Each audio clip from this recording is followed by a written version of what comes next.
आपल्याला अशा प्रकारची सुद्धा उदाहरण आहेत. अंडर रूट मध्ये 3 गुणिले अंडर रूट 3 गुणिले अंडर रूट 3 गुणिले अंडर रूट 9.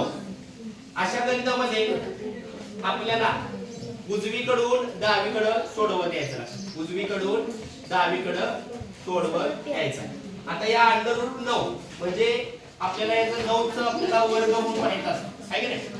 त्या पद्धतीने या स्टेप बाय स्टेप गणित केलं तर हे गणित आपल्याला सुटणार.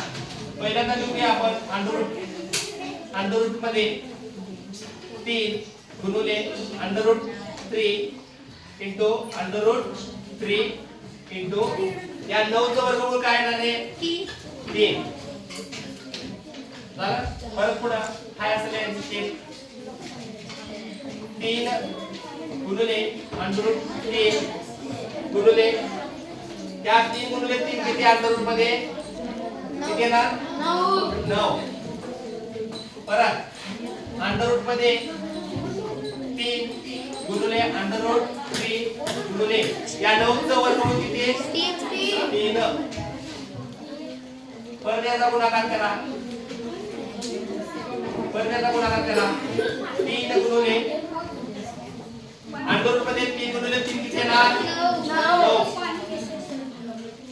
9 घ्यायचा. आता या 9चं वर्गमूळ लिहिता येईल. आता या 9चं वर्गमूळ घ्या. या 9चं वर्गमूळ किती येणार 3. अंडर रूट मध्ये राहिलं काय 3 गुणिले 3. परत राहिलं काय शेवटचं अंडर रूट मध्ये 9. आता या त्याचं काय येणार वर्गमूळ 9चं वर्गमूळ काय येणार 3.